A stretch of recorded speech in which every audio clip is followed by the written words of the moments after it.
Hi there. Welcome to the Cloud Security Podcast by Google. Thanks for joining us today. Your hosts here are myself, Timothy Peacock, the Senior Product Manager for Threat Detection here at Google Cloud, and Anton Chuvakin, a reformed analyst and senior staff in Google Cloud's Office of the CISO. You can find and subscribe to this podcast wherever you get your podcasts, as well as at our website, cloud.withgoogle.com/cloudsecurity/podcast. You can also find us and our other cloud podcasts at cloud.google.com/podcasts. If you enjoy our content and want it delivered to you piping hot every Monday, please hit the subscribe button in your podcasting app of choice. You can follow the show and argue with your hosts on Twitter as well, twitter.com/cloudsecpodcast. Anton, we are forging new horizons today. Threat horizons, to be exact. Threat horizons. Is that like when you're afraid you're going to fall off the edge of the world? Is that a threatening horizon? What's a threat horizon? Threat horizon is actually a threat intelligence report by Google. Okay, sorry, I'm going to go somewhat boring, but... Oh, is that like an event horizon? How did Horizon get into this title anyway? Actually, I don't know. I think when the report was being named, I was technically reporting to the marketing team, but they didn't ask me. So, but at the same time, I have to acknowledge that the name is kind of cool. And it's cool for multiple reasons, because a lot of other vendors kind of repeat the same naming themes: threat intelligence report, threat analytics report, threat report. And to me, Threat Horizons name really does stand out. I'm sorry. We argued about whether Chronicle is a good name, and I think it's an awesome name, and you think it's maybe not so great. But the Threat Horizons, to me, I was instantly in love. I really love the name of the report. No, I think it's a good name too. I might be ripping on it, but it's a good name. Listeners, here's a fun fact. Anton and I once collectively renamed somebody else's product 2 days before it launched. That was one of the stranger things we've had to do together here at Google. It turns out we have the delightful pleasure of working together on things that are not just the podcast. So today we're talking about the Threat Horizons report. We're talking about some of the great stuff in it. And we get into some fun back and forth with our guest about what's actually scary in cloud versus what's actually common in cloud. Do you want to say anything about that distinction? Actually, we've asked our guest, as you would hear in a few moments, what was the most surprising part. But what was the most not surprising? Crypto miners, ransomware, and to a lesser extent, data theft. But ultimately, the crypto miners and ransomware are two threats that at this point are very much not surprising in the cloud. Frankly, if you wake me up at 3 a.m., that's a notorious Anton 3 a.m. test, and say, Anton, name one threat that's the most common in the cloud, I would go crypto miners, of course. Yeah, of course. I wouldn't do ransomware. I wouldn't say ransomware. I wouldn't either. Yeah. But apparently it's common, and it's interesting how the surprising part is that it probably peaked. Ransomware and crypto miners probably peaked, according to our guest. I think that is a very optimistic take on some of the trends we're seeing. But let's not stall any longer. Listeners, please welcome today's guest. I'm delighted to introduce today's guest. Today we're joined by Charles DeBeck, cyber threat intelligence expert here at Google Cloud. Charles, we want to get right into it. Could you start out just by sharing a little bit about how is Google approaching threat intelligence? Is it, what's special about it? Is it that we got the biggest sensors, the biggest team? What's special here? Yeah, thank you so much for having me. Excited to talk about this today. So there's a few different elements that I think really make our perspective on this unique. I mean, as you referenced, first off, our data aperture at Google Cloud is really, really interesting in that we've got a huge portfolio we can draw from, not only in terms of Google Cloud, but also looking across the Google enterprise. So we really have a broad data aperture to look through when we're trying to understand what the threat landscape looks like for organizations. In addition to that, one thing I think that's really unique about some of the material that we're working on over in cloud is this really specific focus on the cloud environment and how organizations using cloud environments can better protect themselves. A lot of times, threat intelligence for organizations is looking at traditional endpoints or traditional on-prem environments. By really focusing on this cloud environment, we really have to think about things in a very unique format, not only from a threat landscape perspective, but also from a defensive perspective. So I think those elements really combine to make a really unique understanding and report for us to better understand the landscape facing organizations today. So let me pick at that a little bit, because there's nothing I like more than picking at things. What's different about cloud? Let's talk about that. Ooh.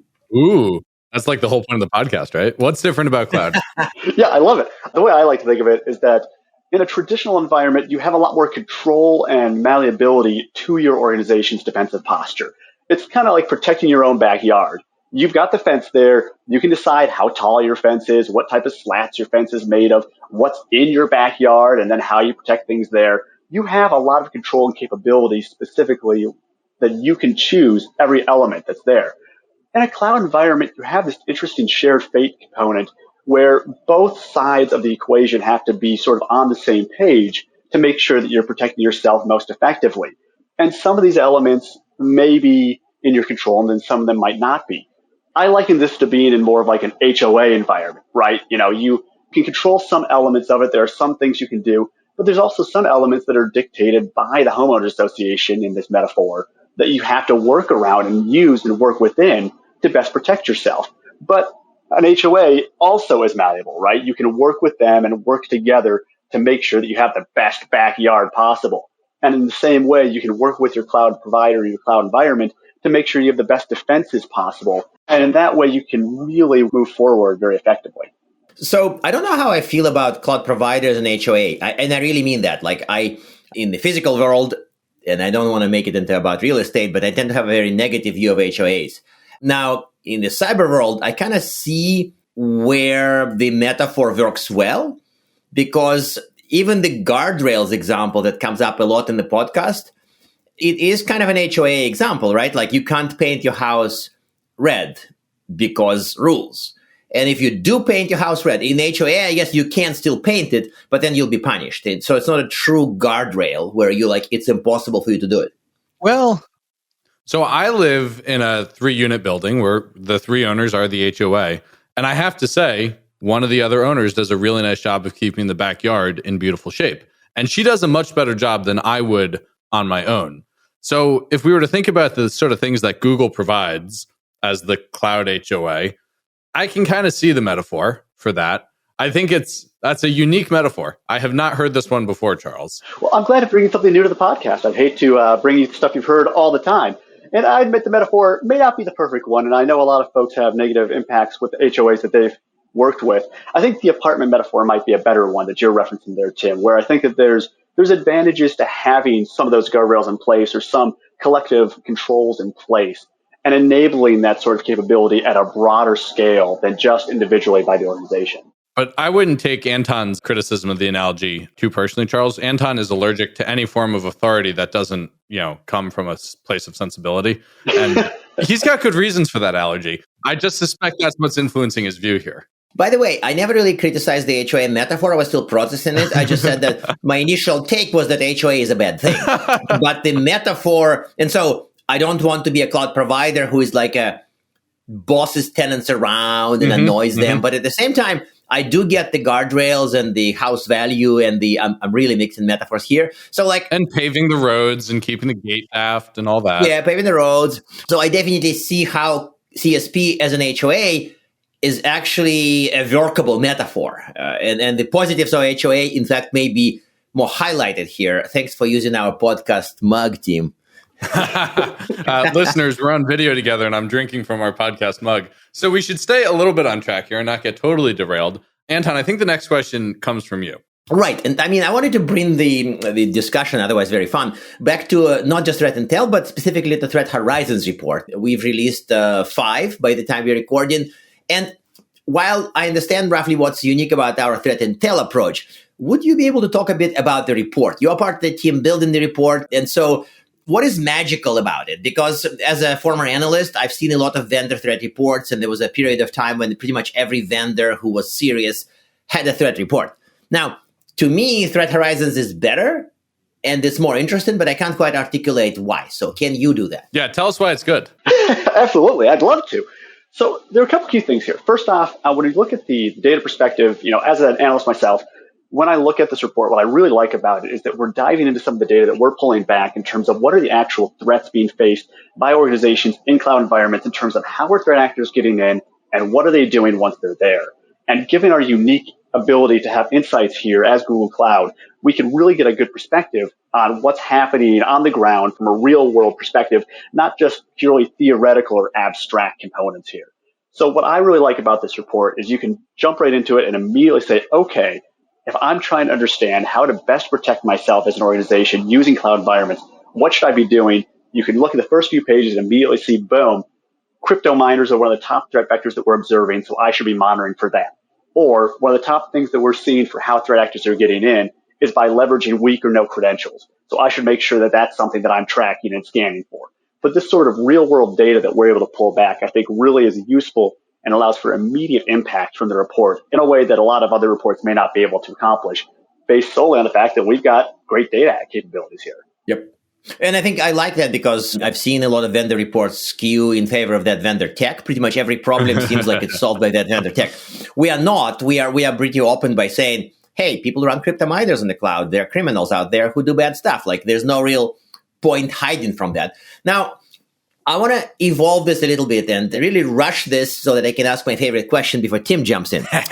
And that's the question about the cloud threats. So for a couple of years, I've been a little obsessed about this because I do talk to some people who are kind of lift and shifters, and they mostly describe their traditional threats. And they say, these threats are the most important in the cloud.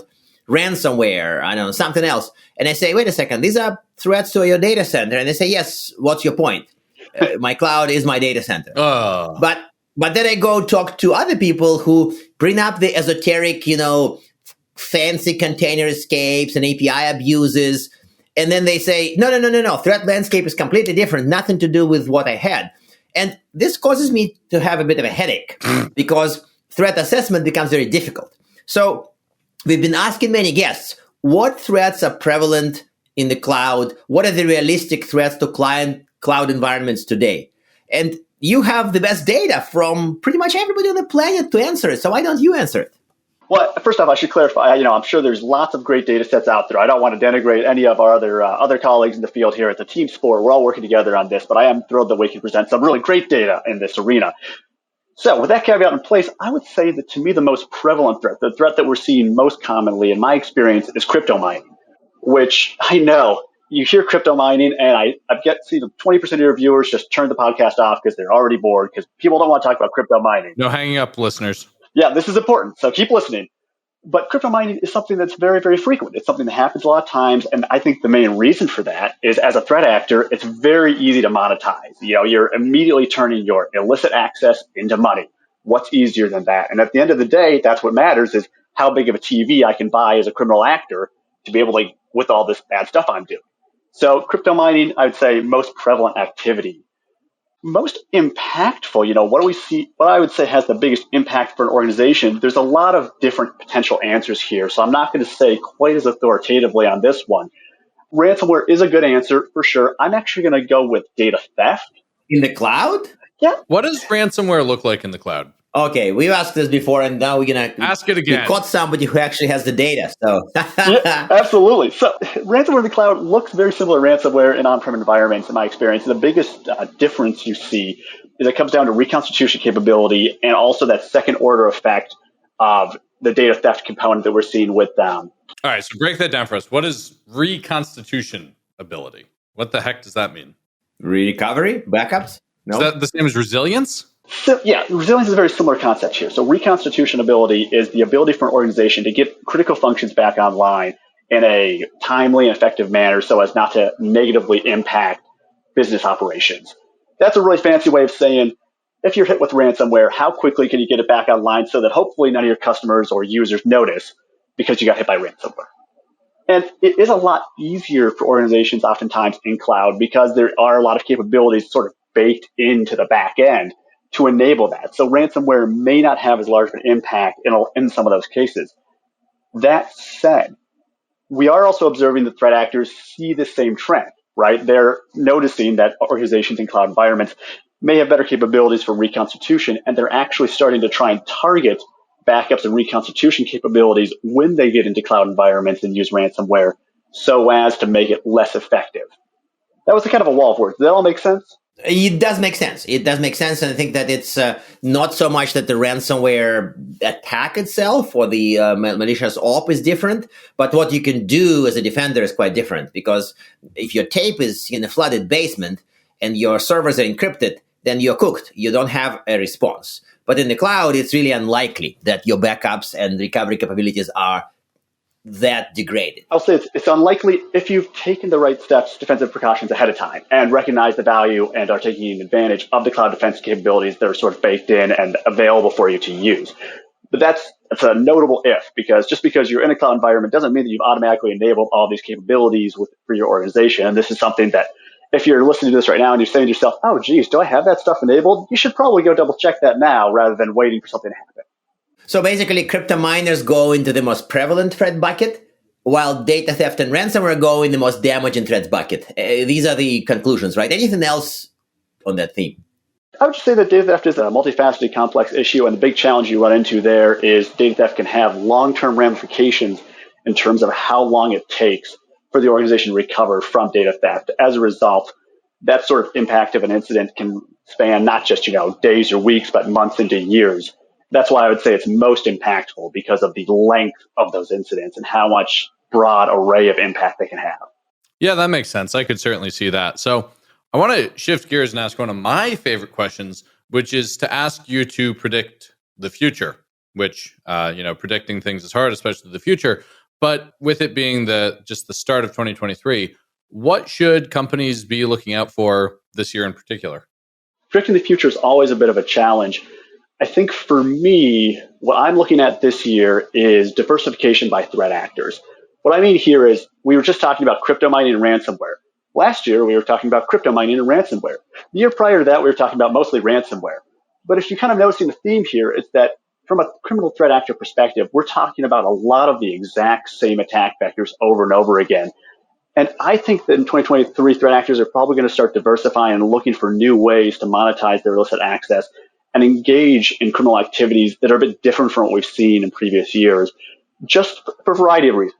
First, we're not seeing as good of a return on investment. I think there's been a few articles just in the last few weeks about how ransomware isn't seen as good of a return on investment based on their activity because less people are paying ransoms.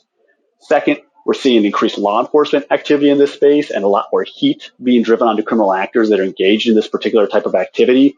So as a result of these pressures, I think threat actors are going to start trying to branch out and find other ways to engage in malicious activity that we haven't seen just yet, because it's not as profitable as it used to be and it's more dangerous. So why would you keep doing it? So it's probably a reasonable prediction. I think it makes sense to me. But at the same time, won't there be enough organizations to do things badly in various clouds so that ransomware and crypto miners still stay a sizable chunk of the pie, but maybe it stops growing, or maybe the slice of a pie is shrinking, yeah. But they won't be gone next year. That's not what you're predicting. No, not at all. And that's a more accurate way of putting it. The way I imagine is if you imagine the pie chart right now is, a big chunk of the pie is crypto miners, the next biggest chunk is ransomware, and there's a little tiny slice of everything else.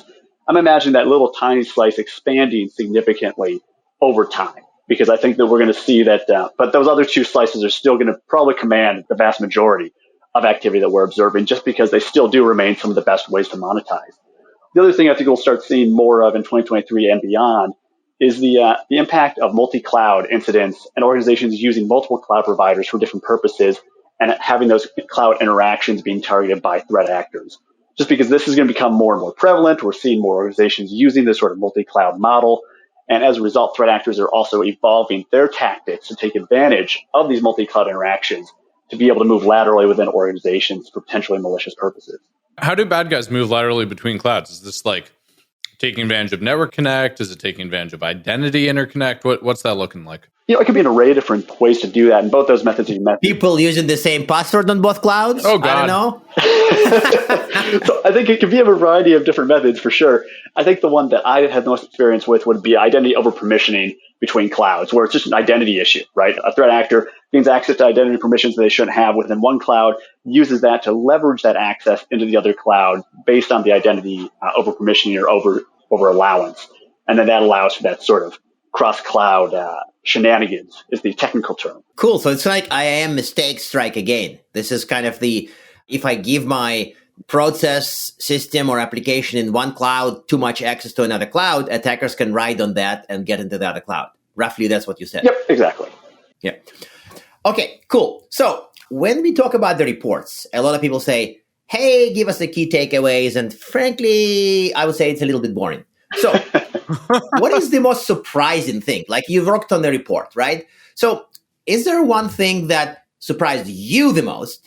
And perhaps the thing that would be the most surprising to the audience? I don't know, like give us the surprises. Not crypto miners and ransomware, by the way. Sure. So I'll say the thing that surprised me the most personally was the prevalence of credential issues. And that's mostly because I can't believe it's 2023 and we're still dealing with credential issues. 1980s are back. They want their attacks back. Yeah, but they're different credential issues now, right? So the main issue that I'm observing in my experiences is that organizations allow for quick spin-ups of an instance in their cloud environment, and some person says, "Oh, I'm just going to borrow this for a hot second. I'm just need to set something up real quick so I can get my job done." And in the time that it takes them to spin it up, use the instance, and then shut it down, a threat actor has already scanned it, taken advantage of it, and then has moved laterally within the organization. That sort of quick spin-up, well-intentioned credential error, to me, is something that we absolutely need to prevent as an industry. And I'm just shocked that it's still such a big problem, but it continues to be just a rampant issue from my experiences anyways. So how can an organization build org structures to prevent this? Because it's surely not a technology problem. It's an org problem. What does an org do to get this right? Yeah, I love that you think of it from that perspective, because I really think it is twofold, both technological and policy-based. I think that there's a few different ways you can do this. First off, from a technological perspective, just to briefly address that, yes, you can set up base defaults, you can set up default images and what have you to make it so that it's easily accessible and easy to spin up a compliant and effective machine with proper credentialing in place. From a policy perspective, which is what I think you're more interested in based on your question, there's a few different steps I would take here. First off, as an organization, make sure you have a policy. A lot of organizations may not actually have specific policies in place for spinning up machines, and make sure that you have effective disciplinary controls in place for people who aren't engaging or following the policy effectively. A lot of times there may be policies in place that aren't enforced or aren't monitored. So making sure there's a monitoring process in place as well is absolutely critical. And then ultimately, I think it's going to come down to making sure that when machines are spun up that aren't compliant, it's going to be either A, a race between yourself and the criminal to find out who can get to it first, or B, it's going to be something where you have to make sure that you have good enough lateral movement, detective and protective controls to prevent the criminal from moving further into the organization. Or it's going to be an issue of making sure that the issue doesn't come up at all by having punitive controls in place so that when somebody spins something like this up, they're subsequently disciplined significantly. So given what you said about a race, I would be remiss to not then ask, I'm the threats PM for SEC, but I do like prevention compared to cure. And so is there good hardening advice you can give our listeners, other than, of course, use the real-time detective controls embedded in SEC? What else could people be doing beyond using SEC Premium for its real-time detection on misconfigurations and threat activity? You sound like an ad for SEC team, by the way. Why is that? Sorry. Well, I was going to say, do you like SEC? That sounds like a pretty darn good product. Let's talk about it. It's funny. I've done 105 episodes of the show, and I don't think I've ever plugged my product before. But listeners, if you don't know this, I'm the PM for a product that does exactly what we're talking about. Well, it sure sounds like a great product. I'd love to learn more about it. It sure is. Maybe in a follow-on meeting. Yeah. But in terms of some counterintuitive or less common things than SEC Premium, one thing that I think that a lot of organizations don't think about that would actually be a very effective control, I think, is billing alerts. We're always thinking about technical solutions, and we're thinking about network protections and hardware layer protections and application layer protections. But a very common thing that could, I think, really protect organizations is alerts for when your account suddenly starts spiking and billing way more than it's expected to. That's a very simplistic thing, but when you think about what a crypto miner does, or what a lot of activity might do in your cloud environment that you're not expecting, that's from a criminal actor, one of the first things it does is it spikes your costs because they're using tons of cores to do crypto mining. And so this is something that organizations could use to drastically reduce their potential outlays in an event like this. And it's almost a matter for most organizations of just clicking a button and saying, yes, do this if it gets too high. It's very easy, very cheap, very straightforward, and can result in massive savings in the event of an incident. I think I've heard that first from Corey Quinn, the cloud economist, who was kind of pointing out that looking at bills is the best way to detect threats if you have nothing else. So it's interesting how that topic comes back in this discussion, because it's kind of like a It's a very well-known thing in very narrow circles, it sounds like. Oh, Corey's a very wise person. Well, there's that. Yes, Corey is a very wise person. So I think it tends to be one of those things where the finance arm oftentimes isn't talking to the technical wing for a variety of different reasons. But this is a great opportunity for them to work together, collaborate, and make our defensive posture better together because we're all in it together. That's my big takeaway. Perfect. So I want to switch gears given that we have little time left. And one thing that came up in the last report specifically is OT, operational technology. And my initial take was like, wait a second, cloud and like nuclear power stations and like municipal water systems, what do they have in common?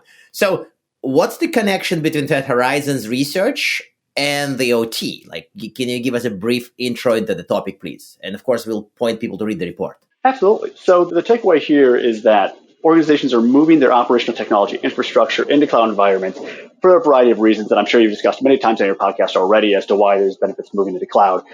As a result of the shift of OT infrastructure into cloud environments, those connections between the disparate operational technology devices and the cloud makes it so that it's a ripe environment for threat actors who are looking to target OT devices. And I'm sure you've talked about this many times, but I'll just briefly say that when we're talking about operational technology, it's not just power plants, hydroelectric, nuclear, what have you, but also I think something that's worth consideration here from the medical industry is medical devices are also, in my mind, part of the device category that we should be considering when we're looking at device control from cloud-based environments. As we see threat actors adapting and getting better at using cloud environments, taking advantage of cloud environments, that also means that they have a better capability to take advantage of infrastructure hosted within those environments for operational technology, which poses a new type of risk or a new category of risk, I would say, for users and owners of operational technology components. That makes a lot of sense. So unfortunately, we're just about at time, and I'd love to ask our traditional closing question.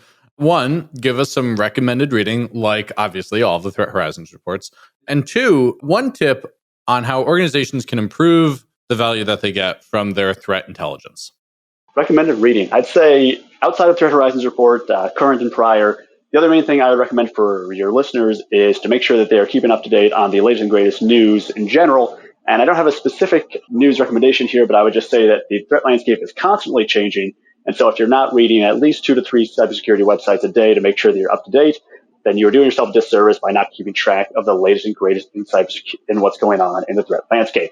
Listeners, you hear that? You must scare yourself 2 to 3 times. 2 to 3 times a day, at least. You must scare yourself that often. It's like vegetables on the food pyramid. In terms of how to better improve the value you get from threat intel, I would say the best way to do that is to make sure that you are understanding what your organizational posture is, because you won't know how to protect yourself until you know what's there to protect. So if you do nothing else, make sure you have an understanding of what your assets, capabilities are as an organization, so that you know what threat intel you should be paying attention to and which stuff you can conveniently set to the side until later.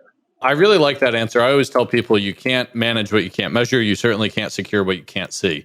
I think that last part is what really strikes me. Absolutely agree. Yeah. Charles, thank you so much for joining us today. Listeners, I hope you enjoyed this as much as we did. Thank you so much for having me. My pleasure. And now we are at time. Thank you very much for listening and, of course, for subscribing. You can find this podcast at Google Podcasts, Apple Podcasts, Spotify, or wherever else you get your podcasts. Also, you can find us at our website, cloud.withgoogle.com/cloudsecurity/podcast. Please subscribe so that you don't miss episodes. You can follow us on Twitter, twitter.com/cloudsecpodcast. Your hosts are also on Twitter at Anton_Chuvakin and _Team Pico. Tweet at us, email us, argue with us, and if you like or hate what we hear, we can invite you to the next episode. See you on the next Cloud Security Podcast episode.